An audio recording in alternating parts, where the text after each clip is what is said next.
Welcome back to How Fast to Max. How's the no music working out? Let me know. Last time we left off with 972 total level and level 56 combat. That hasn't changed. Our combat level is exactly the same. The biggest changes we have here are mining and woodcutting. Right now, as you can see, I'm mining, but in between the episodes I was doing some relaxing kind of AFK stuff, and I was just mining some willow logs, and I'm hoping to move on to Arcadia logs and Menaphos, because at least those give some reputation. My goal here at the Remington mine was to get 50 mining so I could mine concentrated sandstone in Menaphos, which gives reputation. I want to get my reputation up high enough so I can enter the VIP area, because it's very close to a bank and it's a very good place to fish the Menaphos fish like desert souls and beltfish and whatnot. And 50 mining means we need to get 50 smithing so we can make ourselves a rune ore box and a rune pickaxe +2. With all that stuff out of the way, I think it's time we get back to Monkey Madness and we actually complete this quest.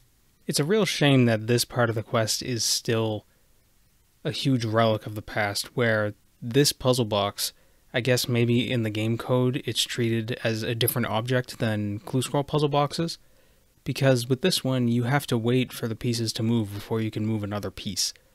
It's pretty frustrating since I'm used to the newer puzzle boxes where you can click multiple boxes away from the empty spot and it'll move all the pieces over. So doing this puzzle took more time than it should have just because of the mechanical issues. I'd really be interested in seeing the code for why this puzzle box behaves so much differently than the other ones. Of course, it's probably buried in a bunch of spaghetti, so it's something we'll never get to see. Oh well. We finish the puzzle box and then we get this great cutscene, I guess you can call it a cutscene, where old models of the gliders unfold. You know, I get the gimmick with the gnomes is that they have the gliders because they're supposed to jump from their trees and glide to another place, but it doesn't really make much sense when you're starting from a lower elevation and getting back to a higher one. I don't know. I ain't a gnome, so why would I know? Here we're killing one of the ninja monkeys because we're going to want to make a bunch of grigris when we have the opportunity. We want a ninja grigri, a gorilla grigri, a zombie grigri, and a Karamja monkey grigri. We didn't get the Karamja monkey bones yet, but we'll get them later. We have to go through the Zooknok tunnels more than once anyway, so we're going to go there, give him the monkey teeth, as you can see here. We're going to grab 2 because we're going to need a second one, I believe, for Fairy Tale Part 3. But we'll give him the teeth, we'll give him all the required items to make the monkey speak amulet, then we have to leave, get the talismans, and go back to Zooknok. While I was in Zooknok's Funtime Tunnel of Love, I decided it would probably be a good idea to kill one of these zombie monkeys on the way. You see, when I went to go kill a gorilla, I went to climb into the basement of that shrine area to kill one of those zombie monkeys, but they almost killed me. Actually, that's a lie. They did kill me. Let's ignore that. So I killed one of these zombie monkeys. Turns out you can't use these bones. These bones aren't good enough bones. You need to get the zombie bones from a different zombie monkey. I don't know why. That's just the way the game is. That's what the wiki said. I'm going to trust it, because if I'm wrong, that would suck. Climbing down this ladder freezes you, so you take a bunch of hits. It's ridiculous.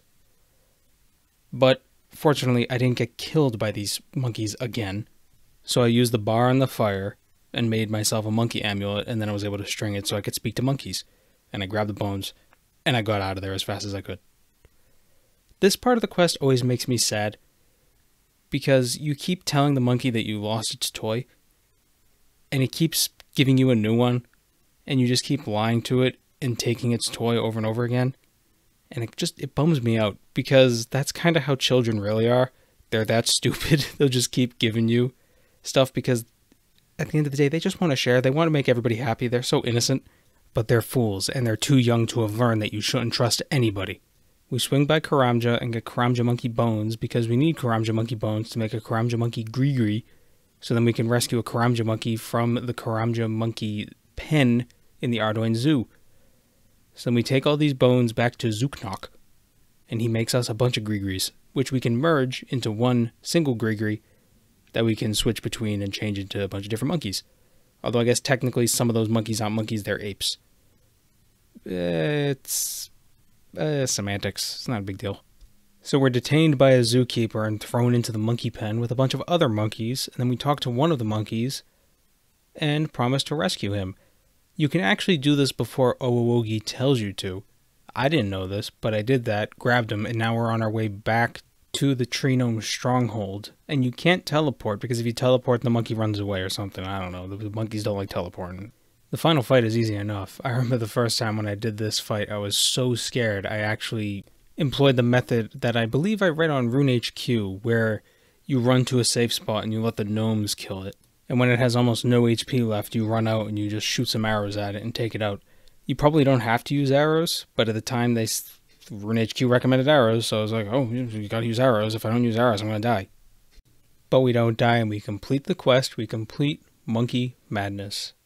The more and more I do this quest, the more I realize it's a very easy quest. We go and get the training from Dairo, and we take the attack and defense training over the strength and constitution training. You get both, but you get more of the former. We're moving on to the Elves.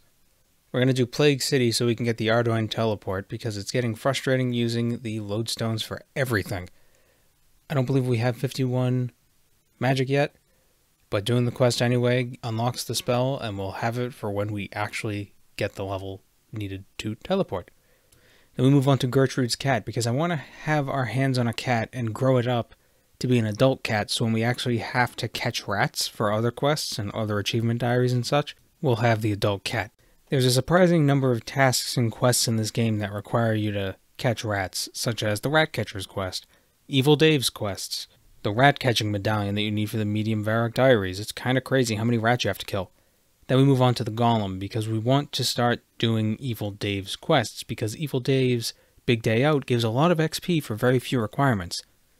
The Golem is an easy quest. It's a very short quest. It's basically a precursor to the Shadow of a Storm. It's sort of setting up the foundation of the upcoming quest that you're going to do after this with the Golem in this exact area.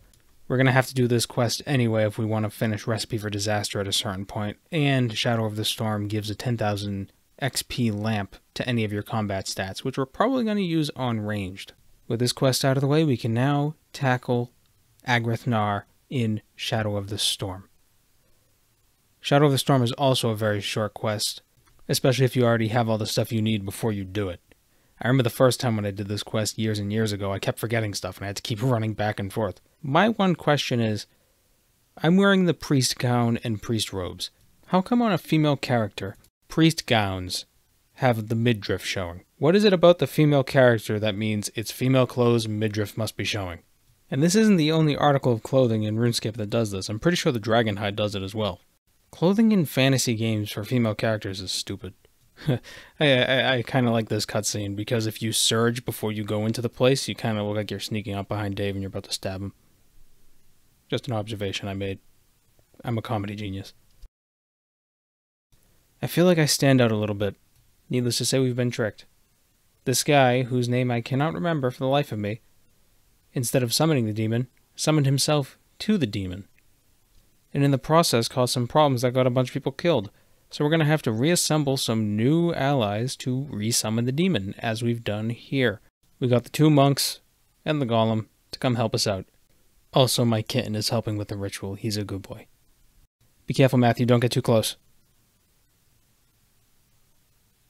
Matthew, what did I just say?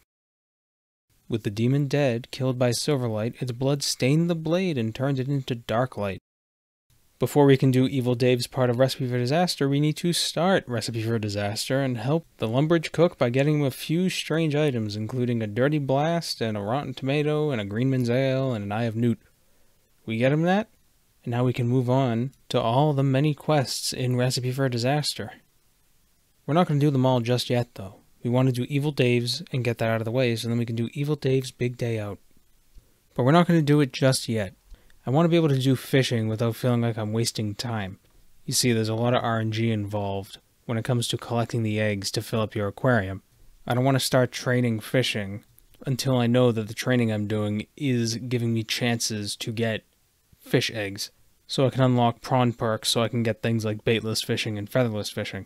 Not only does featherless fishing save you money, so you don't have to buy feathers, but also it counts in dungeoneering, so you don't need feathers when you have to do dungeoneering puzzles.